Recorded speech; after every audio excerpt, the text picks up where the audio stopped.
seja bem-vindo a mais uma entrevista aqui do Tempo e Dinheiro. Hoje vamos falar sobre o mercado do feijão e pulses, grãos especiais nesta edição desta tarde de quarta-feira. Para tanto, ninguém melhor do que Marcelo Líders, que é do IBRAF, que direto de Curitiba conversa conosco nesta tarde. Antes de mais nada, para contextualizar como é que está o clima aí em Curitiba. Marcelo, boa tarde.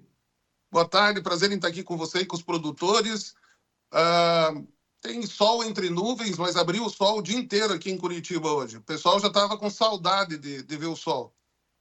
Esse sol, de alguma forma, agora veio para ficar, o que tudo indica. O tempo vai ficar um pouquinho mais seco nos próximos dias. Vamos começar falando exatamente sobre essa questão do clima na influência direta sobre a produção de feijão nessas safras aqui no Brasil 2024. Como é que foi o clima? Teve muita quebra ou favoreceu em algumas regiões? É lógico que dessa extensão desse Brasil todo, né? Falar um pouquinho em cada região, como é que foi a situação, Marcelo?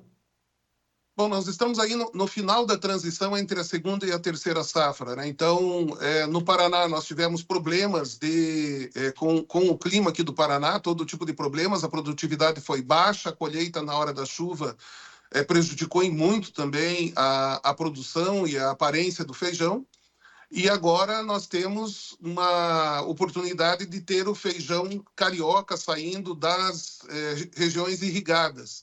Então, é um feijão de excelente qualidade. Porém, as notícias que vão chegando, elas são preocupantes, porque não tem nenhum local, nem Mato Grosso, nem Goiás, nem Minas, nem São Paulo, né, que tem aí os principais polos de produção irrigada nessa terceira safra, nenhum deles reportam alguma notícia positiva. Pelo contrário, a mosca branca esse ano teve ponte, né, de soja nas lavouras, principalmente em São Paulo, em Minas também, e isso prejudicou enormemente. E agora começa a ser feita a contabilidade disso, né? Então começam a fechar os números. Há pouco eu conversava com um agrônomo lá da região de Guaíra, e ele falava que há quem estime já 70% de quebra nos 20 mil hectares lá. Então, vamos deixar isso um pouco, talvez seja um pouco extremista, os 70%, né? Ele mesmo comentou, estimam aqui, né? Mas que seja 50%, 60%, é uma quebra importante num ano que a terceira safra já seria menor do que a safra do ano passado. E no ano em que a gente vem, no caso do feijão carioca, que é mais de 60% da produção e consumo, a gente já vem com um déficit ao longo do ano. Para você ter uma ideia, esse déficit significa que no mês que vem, no mês de agosto, nós teremos, com a colheita da safra irrigada, se ela não tivesse problemas de perdas com mosca branca, nós já teríamos perto de 100 mil toneladas a menos em estoques no mês de agosto. Então, nós vamos ter esse ano um volume de estoque menor. Quando é que a gente vai sentir? Mais no final.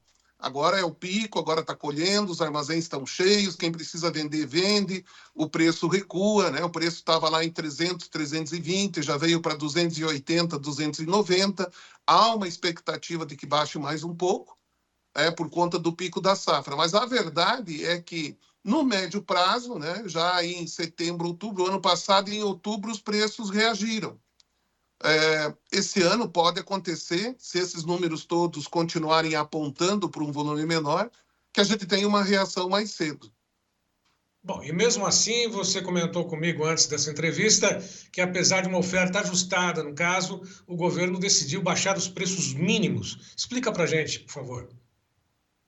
O mercado acompanha, o setor acompanha, aliviado até por não depender disso, porque se dependesse de estímulo de preço mínimo, o estímulo está sendo ao contrário, está sendo desestimulada a produção de feijão.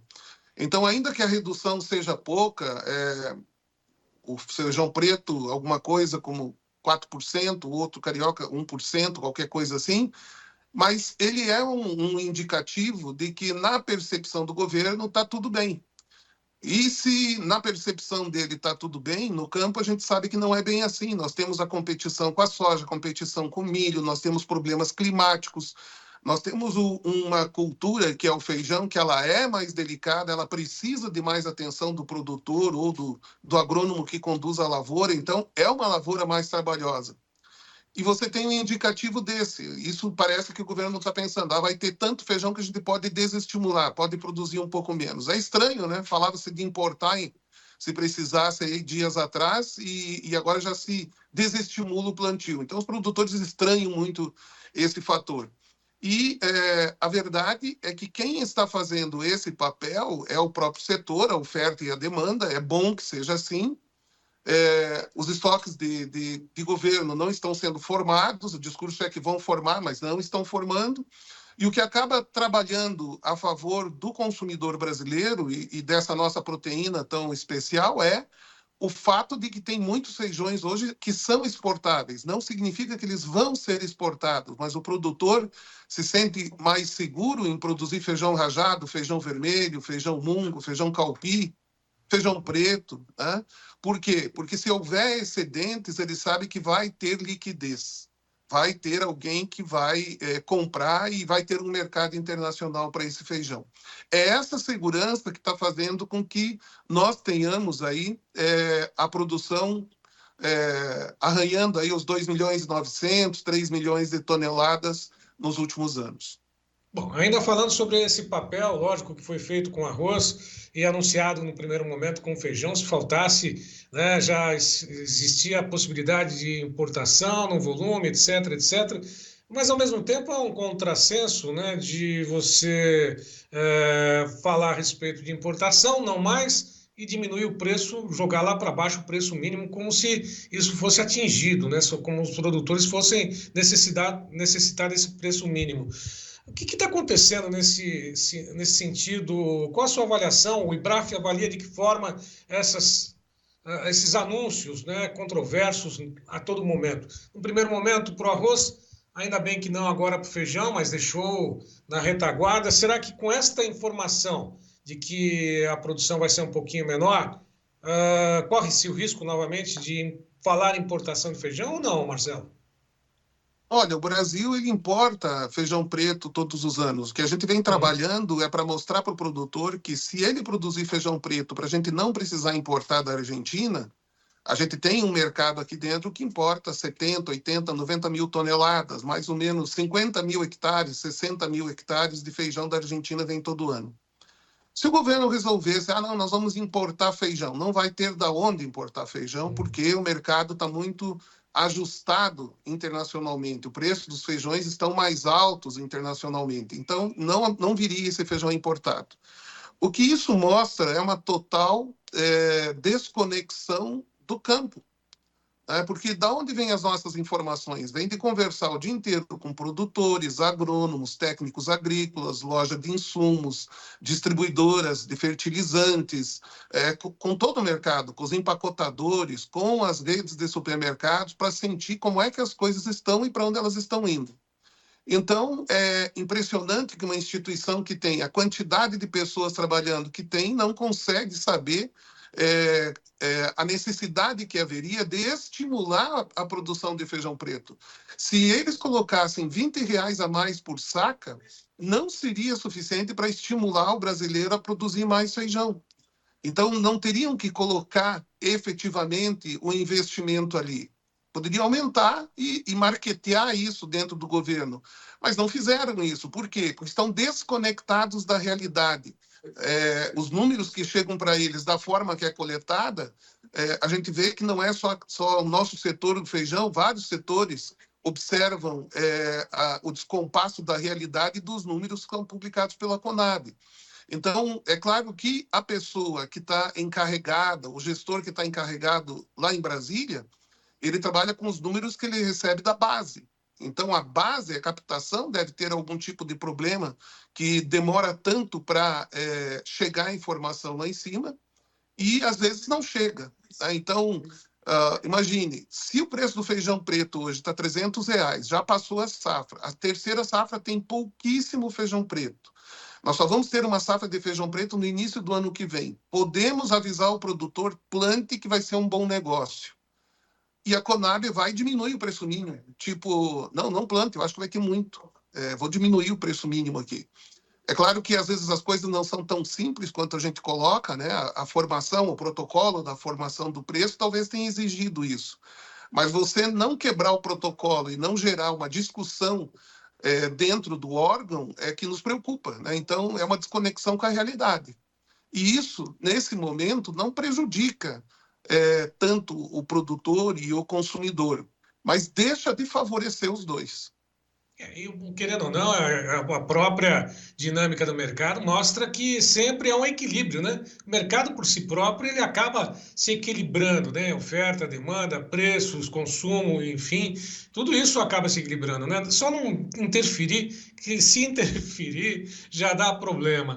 Agora, você falou que a próxima safra, nós estamos aí na terceira, né? Irrigada, né? Praticamente. Então quer dizer que o produtor pode confiar. Muitos já estão demonstrando essa confiança na próxima safra de plantar mais e, lógico, atender toda essa demanda e ter um rendimento que é buscado sempre com atividade, seja essa com a soja ou com o feijão. É hora de pensar em plantar realmente para a próxima safra? É hora de pensar. É hora de pensar e lembrar que o Brasil tinha a grande safra de feijão do Brasil, era essa primeira safra, aquela que é plantada aqui na região sul a partir do mês de agosto, setembro, plantada em Minas, São Paulo e outros estados. E essa safra diminuiu muito de tamanho. Então, nós vamos depender do feijão carioca que está sendo colhido agora e que há pouco mencionei, da possibilidade dele ter reação aí mais adiante, em setembro, outubro. Nós vamos depender desse feijão até março, abril do ano que vem. Então, seria um caso de os produtores aproveitarem esse cenário e plantarem, principalmente aqueles que estão nos ouvindo agora e que percebem nenhuma movimentação na sua região. A gente sabe que existem algumas cooperativas alertando os produtores, disponibilizando sementes e todas as condições básicas para eles poderem plantar. E é um bom negócio plantar esse feijão. Por quê? Porque nós vamos chegar muito curtos de feijão lá no início do ano. Então, vamos supor que nós estejamos errados, né? que não tenhamos esse gap ali de oferta no início do ano que vem. O feijão preto, nós temos a exportação dele como tivemos a exportação esse ano. Mas por que não está sobrando feijão preto? Porque nós tivemos também uma quebra na produtividade que não foi ainda mensurada, não chegou ainda também na Conab. Há uma quebra bastante importante da produção de feijão preto aqui no Sul, que está fazendo com que o feijão preto se mantenha a R$ 300. Então, imagine daqui 60, 90 dias, com certeza esse feijão preto vai estar subindo de preço. Com certeza também o fato de nós termos uma safra carioca menor e não termos um volume maior de feijão preto, não vai poder haver aquela substituição, ela vai ser feita em grau menor, né? Hoje, quem consome feijão preto e chega lá na prateleira do supermercado e tiver uma diferença para o feijão carioca, ele vai acabar consumindo o carioca. A hora que o carioca subir, o preto também vai estar subindo, essa segunda opção não vai ter. Então, olhando pela perspectiva do produtor, é algo para se olhar com carinho. E em vez de pensar somente na segunda safra do ano que vem, conversar com o seu consultor de feijão, conversar com a sua cooperativa, enfim, com as pessoas que lhe dão assistência, qual seria a possibilidade dele antecipar a produção de feijão preto e na segunda safra do ano que vem, aí plantar eventualmente soja, que é uma possibilidade que existe. Então, dependendo da região. É uma dica interessante para o produtor e interessante para o mercado, porque nós vamos precisar dessa produção lá na frente. Bom, ainda falando sobre essa questão da sensibilidade, como você mesmo citou, dos gestores, né, que acompanham ou deveriam acompanhar mais atentamente esse setor, os preços mínimos foram baixados, se eu tiver errado, me corrija, para 181,23 o carioca, próxima safra, e 152,91 feijão preto para a próxima safra, né? Com esses valores aí, lógico, é um desestímulo muito grande, né? Não tem Era como melhor falar nem o contrário, anunciar. né? Era melhor nem anunciar. Deixa lá no banco lá a referência, se alguém procurar, né? E nem anunciar. Por que anunciar? Anunciar, vai ser menor, viu? E a gente está querendo que produzam mais. Está trabalhando na contramão do mercado. É um tiro no pé do próprio governo. né? Se não tiver feijão suficiente, o que acontece com a inflação? Sobe. O que acontece com o feijão? É o vilão da inflação. O que a gente faz com o consumidor quando sobe o preço do feijão, vamos dizer, da maioria dos feijões? Você acaba empurrando uma parte da população, olha, vai procurar outra coisa para consumir. E pior, não tem nada, nenhuma proteína que fique mais barata na mesa e seja passível de ser consumida todo dia, além do feijão. Então, aí não é só um aspecto econômico, é um aspecto também de segurança alimentar dessa população, é um aspecto social, né, que acaba sendo despercebido. O efeito dessa ação que parece tão pequena, né? Põe ali, então, um pouquinho menos, protocolarmente deve ter alguma coisa que justifique isso, algum cálculo, mas o efeito que tem é um efeito muito nocivo para todos nós, para a sociedade brasileira como um todo. Fora essas questões climáticas que nós citamos, o produtor já bem sabe, passou por todas elas, né, os problemas relacionados à perda, às infestações aí da mosca branca, né, incertezas em relação àquilo que vai ter de rendimento nas áreas, né, produtividade, né, o acesso ao seguro rural e até mesmo aos juros, aliás, o plano safra também pesam muito e nas costas do produtor, né? Se ele observar tudo isso daí, aí vem o desestímulo, não, Marcelo? Tem horas que faltam para a gente argumentos, né?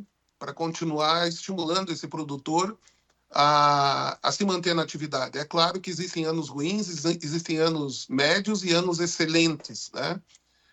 O que tem acontecido é que nós temos tido preços excelentes, com área menor, e às vezes a gente tem perdas importantes como essa de agora. É terrível você ver um produtor mostrando a área plantada, uma área que ele investiu já e desistiu no meio do caminho. Estava fazendo aplicação contra a mosca branca de 3 em 3 dias. Isso significa um custo elevadíssimo. E chega no momento que ele abandona aquela área. Isso é um prejuízo tremendo, né? Isso muitas vezes a gente não leva em consideração quando a gente vê que o agro tá bem, tá bombando num determinado momento. Mas existem esses momentos que pegam no contrapé, como a gente tem visto, com soja, com milho, com tudo, né? E é muito sensível isso. Então, que argumento nós vamos buscar agora para esse produtor plantar? É que uma outra cultura, de repente, tem uma perspectiva pior do que feijão. Isso é argumento que se use para estimular alguém a plantar? Outra falácia, né? Eu vi numa palestra, inclusive, a citação de um membro da Embrapa mostrando, algum tempo atrás, o resultado do censo agrícola que foi feito, o último censo, que mostrou que quem produz feijão no Brasil são os produtores maiores. Os produtores menores hoje têm 16% da produção. Então, aquela história de que, não, o produtor grande que se vire, é complicada. Tem que ter algum tipo de estímulo, além do mercado, quando a gente entra nesses momentos. Tá? Então, pelo menos um indicativo, pelo menos um seguro, um acesso a um custeio com uma taxa de juros razoável, né? Algum tipo, não precisa vir comprando e fazendo estoque, né? O mercado se define nessa área. Mas essas ferramentas faltam. Lá na frente, vai ter o vilão da inflação. Isso é terrível para o nosso setor. A gente fica muito constrangido, eu diria no mínimo, quando a gente vê que o consumidor nosso, brasileiro, que consome feijão todo dia, vai pagar mais caro e alguns vão deixar de consumir por um período, né? E isso afeta a saúde, né? Tem efeito. Então, vai bastante longe a nossa responsabilidade na produção de alimentos, né? Ela é muito mais complexa do que se pensa num primeiro momento. Bom, usando uma frase de vocês, do IBRAF, provavelmente sua, né? Abrindo aspas, né? Ainda bem que o brasileiro não depende do governo para ter feijão na mesa, fecha aspas, não, Marcelo? É verdade, ainda bem que não. As pessoas que estão nos departamentos e nas instituições não podem falar, não podem reclamar, afinal de contas estão ali dentro da instituição. Mas a gente vê que tem muitos heróis dentro dessas instituições, de uma Conab, de uma Embrapa, de um IDR, enfim, de todas essas instituições que trabalham na nossa área. Mas é realmente bastante complicado você ver a situação e não estar com as mãos amarradas para poder criar uma solução. Bom, com relação a outras pulses, né, com relação ao mercado de gergelim, grão de bico, como é que tem sido o desempenho desse setor, Marcelo? Lentamente, o grão de bico vai tomando, os produtores vão tomando gosto em algumas regiões. Lembrando que nós importamos ainda 10 mil toneladas de grão de bico por ano. Importa lentilha. O gergelim tem sido uma grata surpresa, né? Nós temos visto aí um ano em que o gergelim está apresentando, ainda não temos os números finais, mas eu estive na região de Canarana semana passada, e a gente observou lá a produtividade maior do gergelim do que no ano passado. Então, é realmente uma sintonia fina que está se fazendo no gergelim, e o gergelim vai ganhar cada vez mais protagonismo no Brasil, principalmente no momento em que nós abrimos o mercado da China. Há um esforço para fazer isso. E tem os desafios, né? Agora o problema são os portos, a dificuldade nos portos, há problema na exportação, morosidade, etc., nos portos, mas são os desafios as dores do crescimento, né, do setor. A lentilha tem pesquisas que estão se desenvolvendo, ainda importamos. A ervilha, já começamos a produzir mais aqui do que importamos no ano passado, e são grãos importantíssimos aí na alimentação mundial. Tá certo. Marcelo, algum comentário a mais, alguma informação que você queira acrescentar nessa nossa entrevista? Eu acredito que é isso. A gente está buscando levar essas informações. Agradeço a oportunidade de levar essas informações, que eu acho que é importante para o produtor, nesse momento, saber que o preço está diminuindo agora exatamente por causa do pico da safra, mas que é momentâneo, né? E também essa informação sobre a possibilidade de ser interessante a primeira safra do ano que vem. Acredito que isso pode ser aproveitado pelos produtores. Tá certo. Marcelo Líderes, muito obrigado mais uma vez pela tua participação. Dispõe aqui do Tempo e Dinheiro. Sempre um prazer, um abraço, boa tarde a todos e viva o feijão do Brasil! É isso aí. Feijoada, principalmente feijão no dia a dia, arroz e feijão ou feijão com arroz, não importa, mas a importante proteína no prato do brasileiro não deve faltar. Mais uma vez a todos que estiveram conosco, lembro que nossas entrevistas estão nas mídias sociais. Vá lá, curta, comente, compartilhe, se inscreva nos canais oficiais do Tempo e Dinheiro. Além de tudo, avise os amigos que estamos por aqui no Clube do T&D. Vá lá, se inscreva, né? Avise, mostre aí o João Batista Olive, mostrando lá que está. É só teclar no 19 998 132915 e fazer parte do clube de assinantes do TD. A todos que estiveram conosco, mais uma vez, meu muito obrigado e até uma próxima.